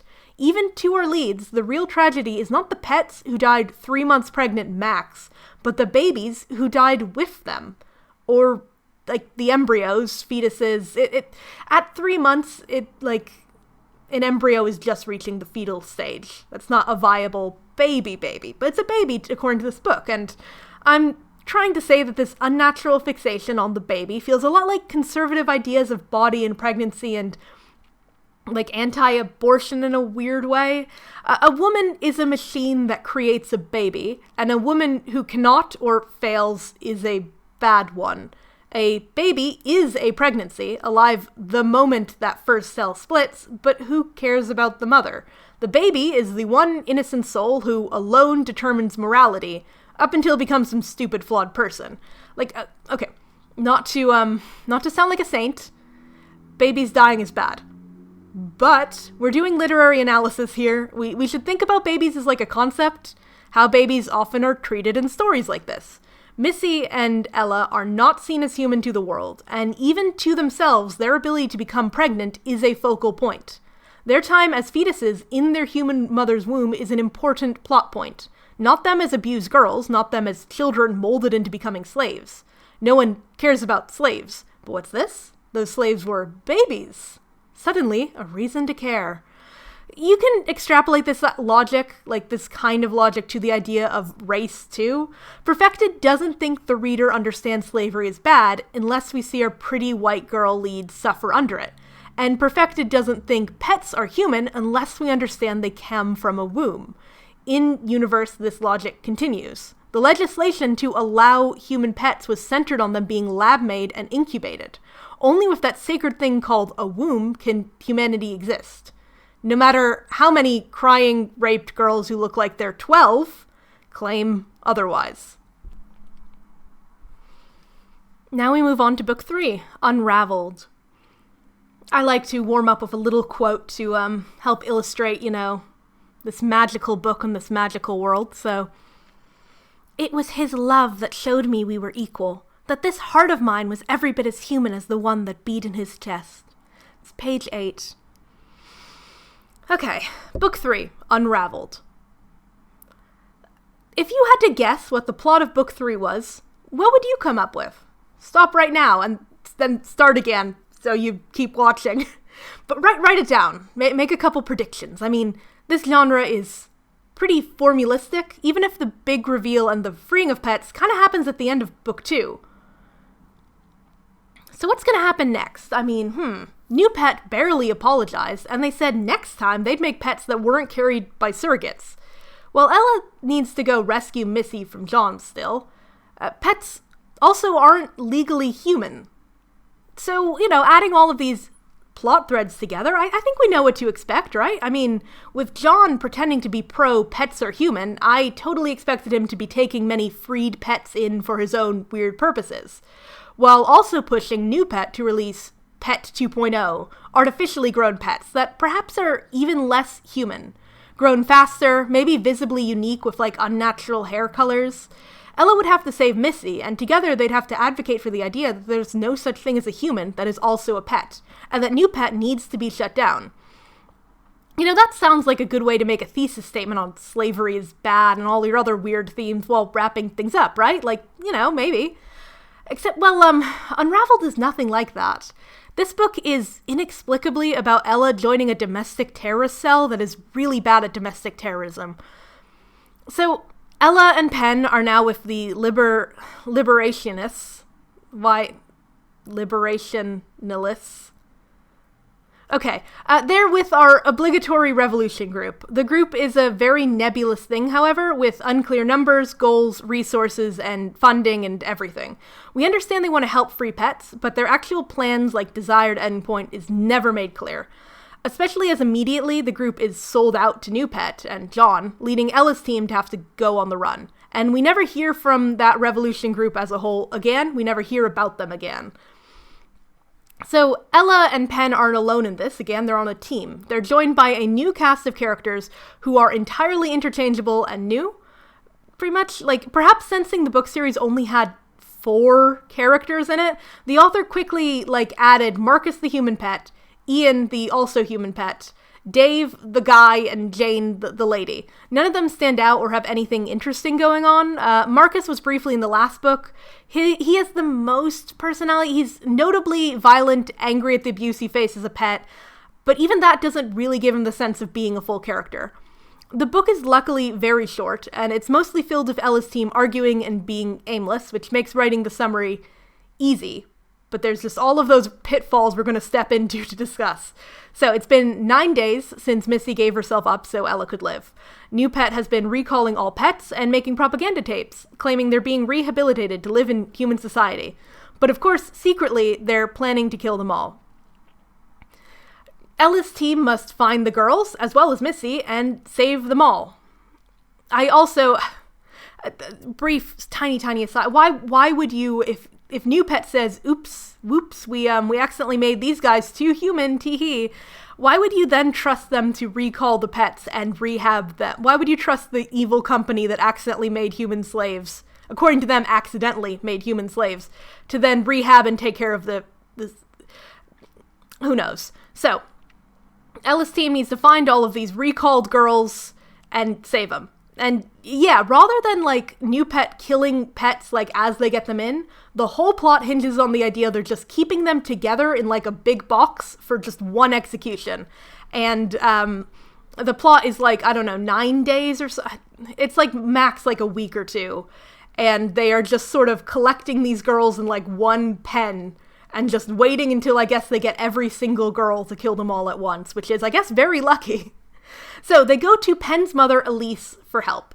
Elise was always horrible to Ella, and especially to her daughter, Ruby, who she was constantly negging. But in this book, she's fled John, and she is smart and kind, and she even is like, I consider myself a feminist. Whoa. She tells them John is so powerful because he has blackmail on everyone ever, and thus controls everything. Elise explains John has a secret computer server somewhere that holds all of his blackmail. Ella's team is framed for a series of bombings, which results in Penn being arrested for the rest of the book. Cool. The team finds John's computer server in a bunker in the woods, which is heavily guarded.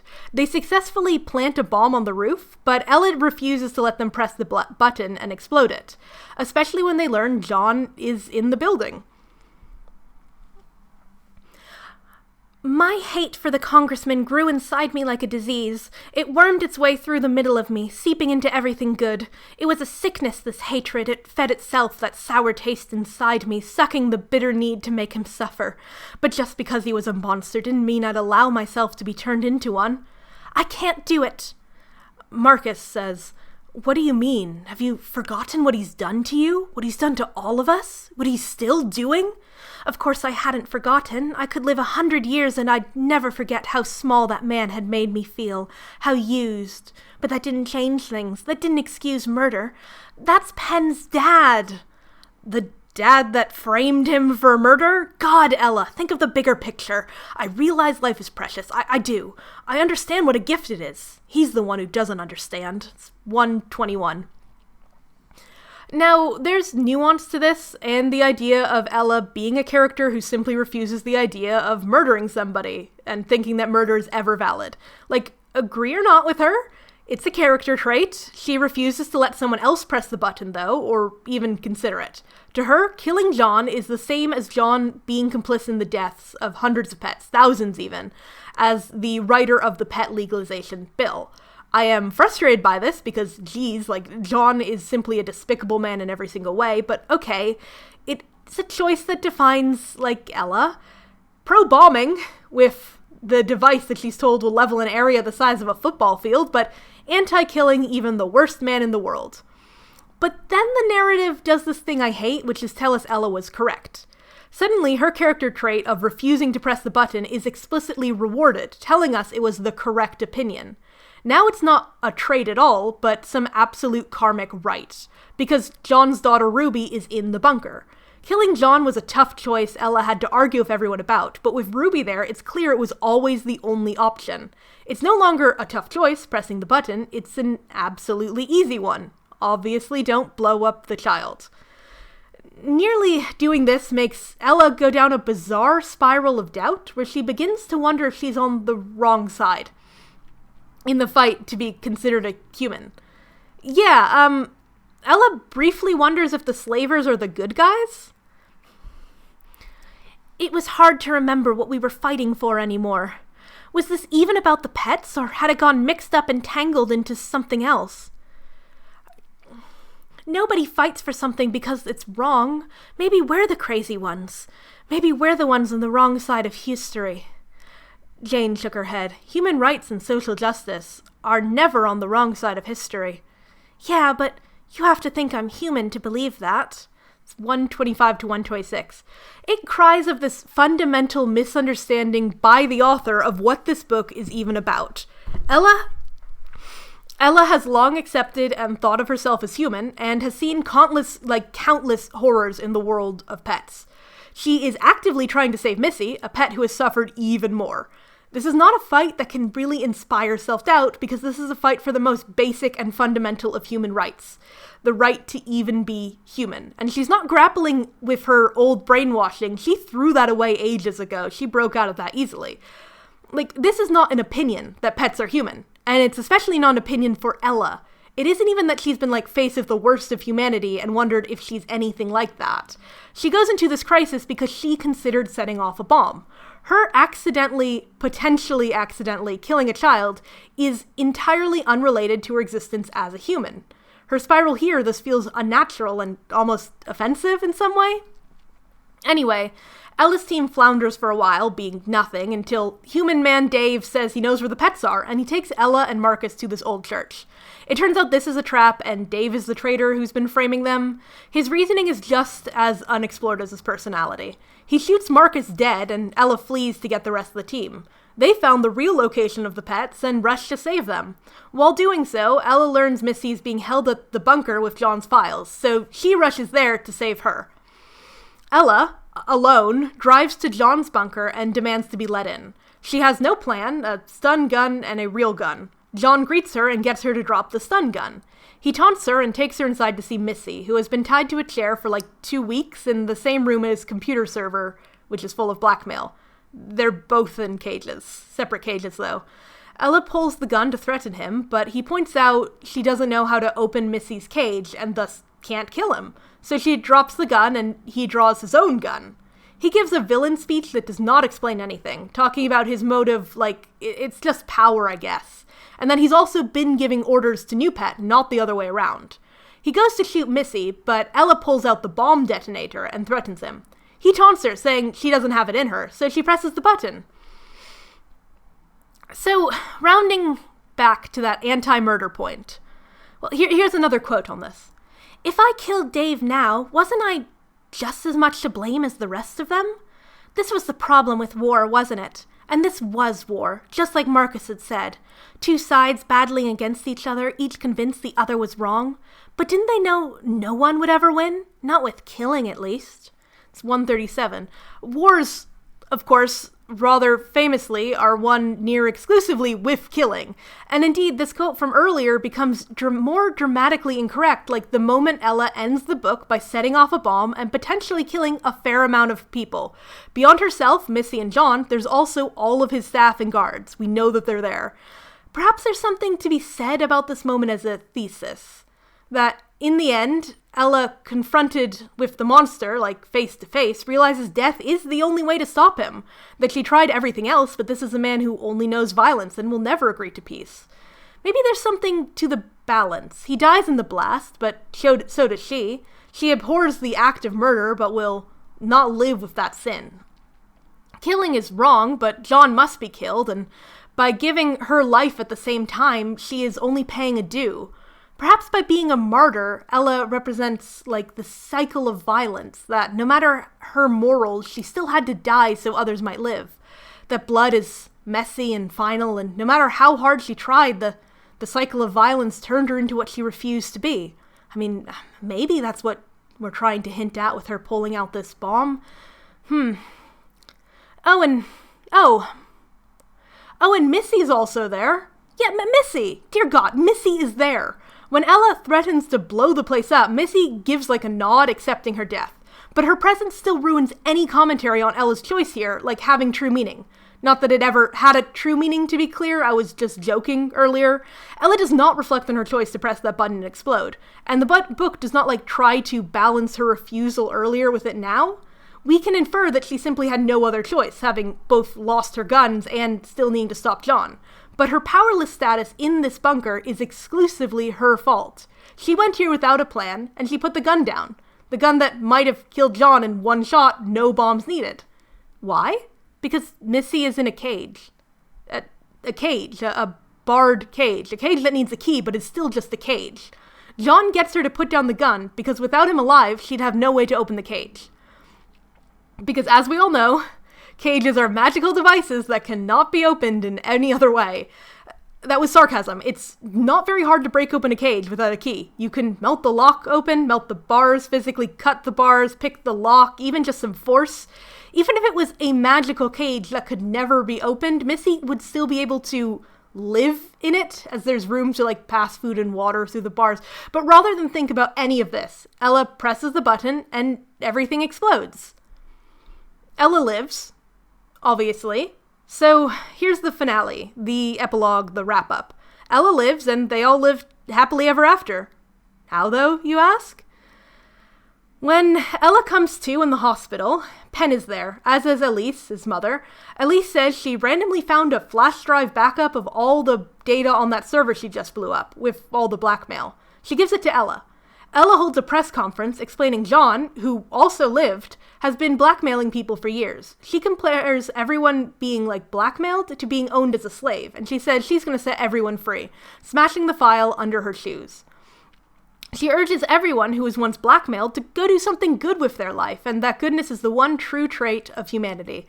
Then Penn shows up and they kiss. In our official epilogue, we learn Ella and Penn are going to university in Greece, and that the government is officially actually rehabilitating human pets.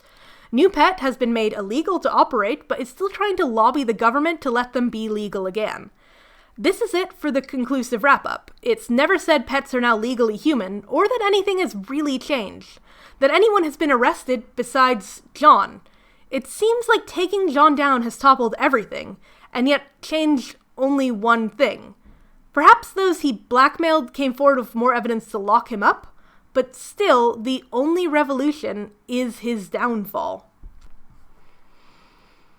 It's like Mr. John is actually Mr. Slavery. It isn't a systematic problem, it's a one bad guy problem. Pets having clear rights isn't important enough to mention, and was never the issue. Was John. John in this book declares he controls New Pet, that pets were some project of his. Pets have been being made for 32 years, evidently at his behest, and he's the one who blackmailed everyone into getting pets legalized across the USA. Why? We don't really know. My best guess is a man with a hyper-specific fetish and too much money, taking things way too far. The lack of wrap-up, though, continues that dream logic of this world, where the amorphous blob of the public barely exists, and the crimes worth punishment flip and flop. It appears like John is merely going to jail for his blackmailing. Not him making pets, not pets being human, not him having those humans killed, not him raping and murdering his last human slave. No, it's the blackmail, and that solves it. The book at one point does bring up corruption, saying exposing John is hard, and the idea that government and police are often, corrupt in this messy, complicated web. But in the end, there's no web, just John. John doesn't own New Pet, but controlled it. And when he's in jail, New Pet still somehow exists. Pets are illegal, kind of, but there's still this huge corporation trying to make them happen again. No penalty, no fault for the years of every crime ever. Just John. Ella's final speech at the end, destroying the flash drive, is even about John more than her. She does say she's human, that she didn't choose any of this, that she just wants a chance at life, but her focus is on the blackmail. The blackmail is slavery, according to her, and that's wrong, she says, ignoring the fact that slavery is slavery, and also wrong. So what's going on here? I'm not sure. Bad writing, okay, but let's keep thinking, I think. Perfected was always a series about race by someone who didn't know what racism was. And here we see it in that purest form. Racism is not a system, a history according to Perfected, it's barely a belief. Rather, it's a law set up by evil men, and once those laws change, everyone is equal. Once those evil men are gone, everyone is good. This is a lot like thinking once Lincoln ended American slavery, racism ended too. This is a very flawed understanding of things, of course. If you don't really get it, let me try to help you explain. Racism is a very complicated term and a very simple one. It has two basic meanings, and this is going to be basic. Again, I'm not a scholar. I just have some basic critical thinking skills. So something is racist or shows racism, if it's discriminatory or judging based on someone's race. Cool. Roughly. Racism, however, also refers to a much broader term of systematic racism, systemic racism. That is when discrimination based on race is a fundamentally ingrained or accepted part of most things in a system or a society, like in politics, art, law, etc. In the world of Perfected, pets are slaves. Most people know they are human, but they are accepted to simply be lesser because of circumstances out of their control, being lab-grown and raised. They don't have any human rights. Someone like John is very complicit in the slavery of pets, And indeed, racist against pets, you could say, believing them to be truly inferior. He's the one who passed laws to make pets slaves, ingraining their lack of rights into law. When people learn about the injustices of the pet world, like the dead babies, they still frame it from a human point of view, not a pet one. This is because a baby is good, but a pet is not. People who talk to Ella tend to react to her as a human, but their actions are still influenced by seeing her as an other. When John is revealed as being a blackmailer, he goes to jail, and that's it. His actions against pets, doesn't matter. The issue of pets is not well addressed. It appears people are happy to think of them learning to become human, but their rights as actual humans, which they've been the whole time, are not clear. They can't just join society, be like humans, and be free of this. This immense trauma they face as pets is not addressed. Nor is the fact that pet ownership was never, unpopular or, seen as disgusting. It was chic. These were the top 1% of people having pets, the rich, the famous, and showing them off. The pets are going into a world very much racist and structurally set against them. Their former owners, the rich and famous, have faced no consequences and never will. But the expectation is that the pets will have a happily ever after. Because again, John. Because in this book, racism and slavery are the same idea. I hope that kind of explains, I think I've been explaining why they're actually quite different. In this book, racism and slavery are a singular law which a bad man named John made up to oppress some girls, and with him gone, everyone is equal. There's no loose ends. Oh, wait. There is Missy. Hey, I haven't mentioned Missy yet. Did you notice that? After Ella hit the button and exploded the bunker, risking the lives of so many, I mean, Ella lived, as did John. Actually, that guy Marcus who got shot point blank, he's fine too. But wait. We were talking about Missy, weren't we? Yeah, we were. Well, Missy died. Here's something Missy said towards the end of book 2. It'll be my life, and I can have a cat if I want to. He's gonna be a big, fat, spoiled cat named Mr. Lickens, and I'll give him cans of tuna fish and leave the kitchen window open so he can come and go as he pleases. She closed her eyes and her voice got quiet, almost as if she were whispering a story she'd told herself 100 times. But mostly he'll curl up in my lap while I sit in a big chair in my living room, and there will be geraniums on the windowsill and a little radio to play music while I read books about powerful women who fly planes and cure the sick. And when I feel like taking a trip to Spain, I'll go. And when I feel like eating cake, well, I guess I'll just have to learn to bake. She stopped talking, but she didn't open her eyes, and I was pretty sure she could see it, her future home. I could see it too, the red flowers and the big orange cat. It's 189 of Tarnished.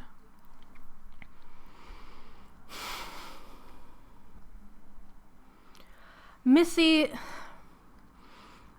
is a girl who has always been a slave. Like Ella, she was raised to believe this was her place, that she was a wanted object, that she would be sold to a family who would prize her and treat her well. Instead, she was abandoned once the novelty wore off, sold secondhand to a black market where she suffered immeasurable abuse and trauma.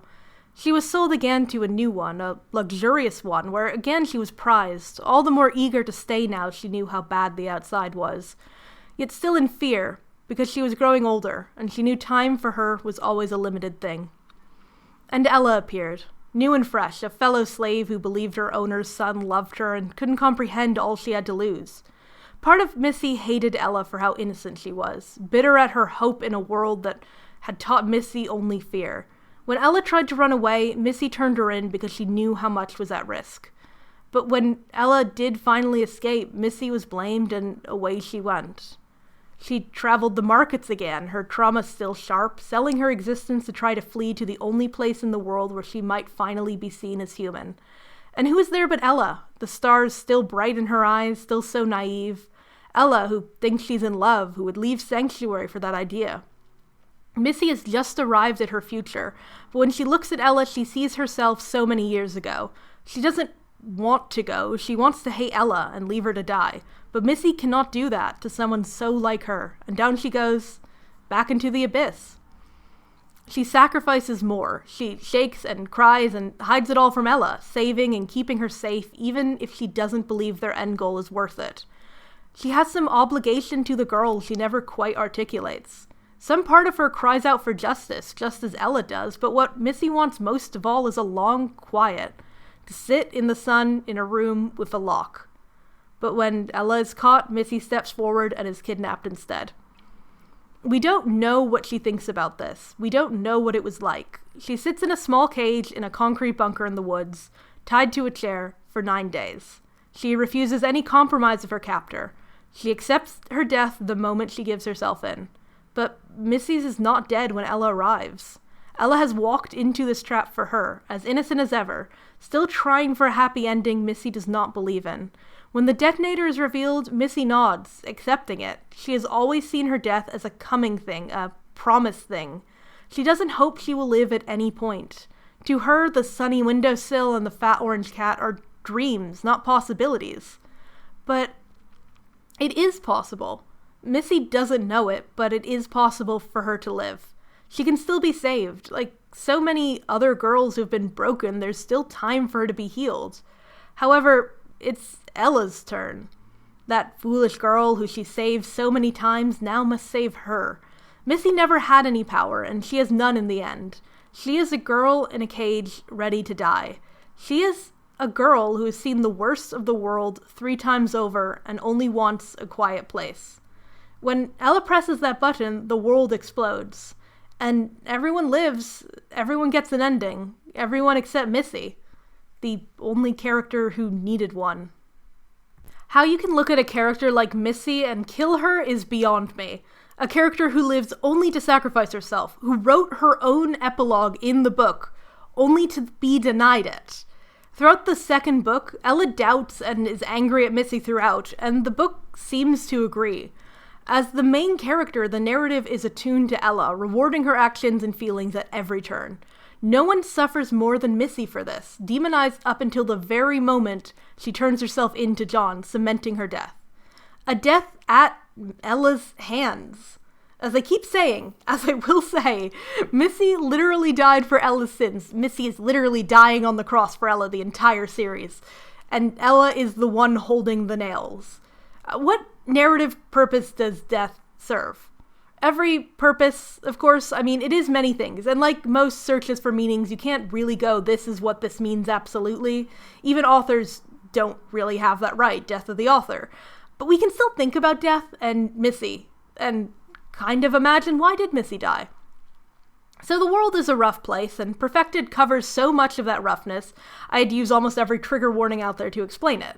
Missy dying is something that fits in with that dark reality the series highlights. It illustrates clearly the brutal truth that while she was good and only wanted simple things, the abuse she faced in society led her to an unjust death.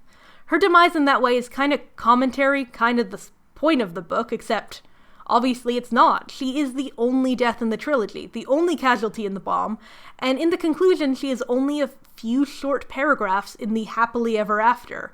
Her death is so meaningless it's offensive. But it did make me feel things. Actually, Missy in general did. I didn't just bond to her because she was always correct, selfless, and sometimes told Ella off. Missy is genuinely a character, and only sometimes does it feel like the narrative controls her like it controls everything else. Yeah, I'm saying the series contains some aspects of good writing. It's nearly impossible to tangle the good out of everything else, but it's there, and it's in Missy. I cared about her genuinely. I was emotional for her. Her reactions to trauma felt very real, and her small moments of peace felt good. This is her again, and I'm not going to do that weird accent. I can't tell you how long I've wanted to do this. I couldn't care less if the motel is a piece of crap. I've stayed in some of the nicest hotels in Europe, and never once was I able to do this. Feet on the bed? No, this, she said, pointing at herself and then the rest of the room in wide circling gestures as if she was trying to scoop the whole scene into her hands. This. There's no one here expecting me to be anything or do anything. I mean, look at that. she said, pointing to the TV. The Price is Right? No, Missy shouted. I mean, yes, whatever. It doesn't matter what the show is. What matters is that I picked it, and no one is going to come in here and tell me to turn it off or switch the channel to the thing they want to watch because their opinion matters and mine doesn't. 123 to 124 of Tarnished. Like, Missy is someone. And I care for her. That's why her death is so hard. She deserved better. Her death didn't have meaning. It just shouldn't have been there, and Missy deserved better. She deserved a better book. I've used the term a better book like a couple of times now, and on one hand, Perfected is innately flawed. There's no easy fix or rescue, and by the time you come up with an idea that works, you are looking at something fundamentally than the start point. At some point when you are rewriting a bad book, it stops being even fan fiction of that book and becomes something original. As I've said a few times, I don't think the bones of Perfected are as brittle as the meat of the book makes it appear, if that makes any sense. Dystopia is a genre which comments on society, often by pushing it in uncomfortable directions. Sentience, humanity, and the future of genetics are very much popular ideas in science fiction that can be explored through the lens of designer pet humans. Perfected itself talks about a lot of ideas of freedom, race, gender, power, and I don't actually think it's wrong to try that. A better writer could change everything and do something better. I bet somebody already has somewhere. I bet multiple people have. But what if we could change only a few things and still have something better? Okay, the fix is simple. It's make Missy the main character. Here's my pitch, and I hope this actually proves some point besides just being what's on my mind. The start of Perfected in our new book is exactly the same. Perhaps we linger a bit longer on that moment where Penn says Ella isn't like other pets. The way he never saw the last pet as human. But Missy meets Ella, and everything is the same. But soon after we change things. Ella still learns the last pet was pregnant, but finds out it was Penn's doing. That to him, she's still just a novelty, but in a different way. He loves her because he is amused by her, captivated, but only for a few moments. His father is an outright monster, but he is the secret, more subtle one. And when Ella tries to leave, Penn drowns her in the pool he once saved her from. And then there's Missy. She's our new lead. And from her eyes, we understand. She's seen this before. She tried to help the last pet, but she couldn't. That naive girl fell for the first boy to show her kindness and died for it. When Ella shows up with the same doe-eyed stare, Missy wants to help but knows it'll only hurt more. That she is powerless to help, just as she's powerless to lead her own life. But when she's forced on the run, she has to pick herself up and keep living, learning to feel safe again and to save everyone she can. I mean, doesn't that sound like something that will never exist? So, what is this? What is this? I think this was... sometimes I title my conclusion, and sometimes I just say, what is this? Where are we doing? What can I say that I haven't? A lot. I leave a lot out, actually, when I do these reviews. I'm going to say it right now so nobody in the comments can. I am pretty distinctly not going to bring up the human pet guy. We all know who he is. And a personal thing I almost considered putting in but didn't is the fact that this is eerily similar to the idea of Rain Dog, and I'm not going to expand on either of those points, thank you. There's less plot in this book than, how long I've spent talking about it. But there's so much to think about. And that's why I picked it, and that's why I like books like this. Sometimes they're so vapid, they're just all laughs. Sometimes, like this one, you can obsess over failed potential and just ideas. And I like to talk about bad books, and I like to talk about failures. And Perfected is a real book trilogy by a real author with intentions I can't quite comprehend, but I think that they were probably good. I don't think this author was making a point. I don't even know what point she'd be trying to make, but I think that she meant well. A lot of the time, bad book authors do mean well. Just didn't succeed. And I think that this is the point she was trying to make, because Ella numerous times kind of asks the reader almost to appreciate freedom. Of the millions of people in this country, How many of them had even thought twice about their freedom? Or did they move through their days thinking of all the things they didn't have? The jobs, the cars, the big TVs, instead of all the things they'd already been given, just by being born who they were. So 125 of, I believe Perfected. I did not make note of that one. That's Unraveled, actually. So this book is about so much. It's about trafficking and rape. There's all the pedophilic undertones. Again, I'd like you to remember with everything about this that Ella and Missy and everybody looks 10 to 12 years old.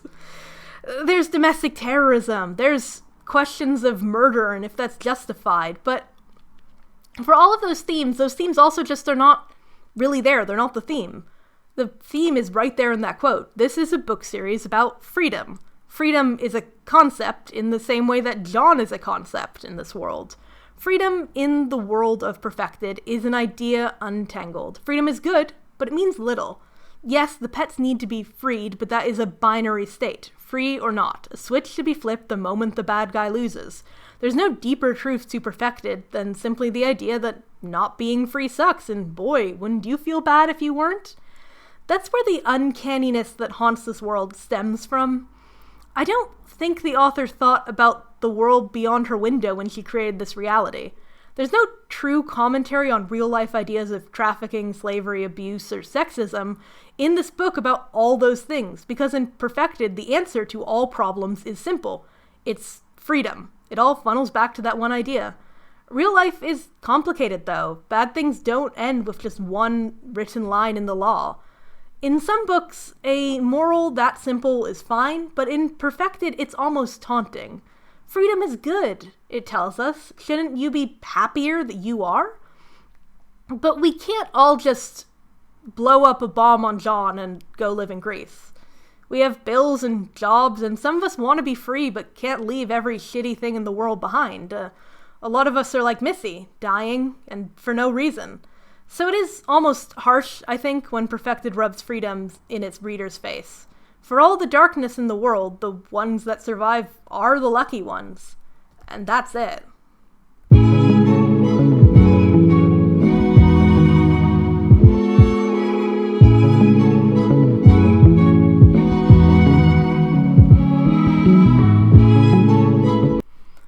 Right, yeah, that's a bit of a downer ending. I do realize that. But when you talk about a book like Perfected, it's really hard to end on a conclusion that is pretty much anything but that, especially with Missy's death, which is one of the most miserable choices you can have. So, yeah, I struggled to come up with a positive conclusion for that, and I decided to not, and instead, here's my positive conclusion in our postscript. If you are a writer, you 100% can write better than some real published books out there.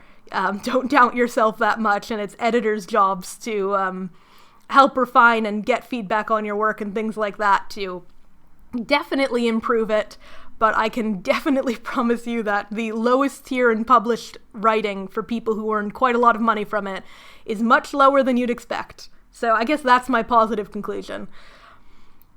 So working off of no script, which means that I'm going to be a little bit more rambly because I read these from a text review. Again, just want to say thank you. I will be doing more videos like this one. I cannot pledge to any sort of schedule on these things. I hope to be quicker. This one took way longer than I wanted it to because of a lot of outside circumstances. And the ultimate thing is that outside circumstances sort of define my life. And some of those outside circumstances are actually inside because I have a really bad body that sometimes will try to mildly kill me. Mildly. I'm not at risk of actual death, but it sure is bad. And that sort of thing like that can cause a delay in being able to do things. But I'm hoping it'll be probably sooner than this one was. We'll see what I do. I will probably mostly focus on this sort of review content. I have some old reviews. If you like this one, you can read my whole blog, which has tons and tons of posts, and that's Crow Defeats Books at WordPress or .wordpress.com. So that's my book review blog. I'll put a link in the description below. Similarly, if you like my sort of thing, any of my work, you can follow me on like Tumblr at crow-collar or on Twitter at @amblauschild, which is, I have a book right here to kind of show how you spell it. Again, I'll put the link in the bio. Yeah, I am a author. I write sort of young adults and new adults books that are mostly focused on like sick-ass angels and cool angels and having a fun, silly time. That's how I describe it. With a lot of LGBT elements and such like that. I'm not going to give the short pitch on them right now, but if you like angels, look at them. But also, like, you know, if you want to support me, you can look up those books pretty easily and see if they sound interesting, reading them and leaving a review. I also do free review copies of digital files. I am entirely happy to give those away for free if you ask and request me. With the intention that you write a review, but I'm not that picky. I really just want people to read and look at my books more. Yeah, in addition, I do like art and other stuff or whatever. Yeah, so basically that is it. I definitely appreciate the support. I've been really shocked by the feedback, and it's all been positive, which is also something I just didn't expect. And I'm really happy to be doing this. Maybe one day I'll get an actual camera or a microphone that doesn't sit like this. I could one day not just be sitting in front of this white void, because even though it's not light balanced, it's the only place in my house that has a table I can use. Anyways, have a lovely, lovely day, and don't go and scientifically create human pets. I don't really know what our takeaway is here, folks. Good job, champ.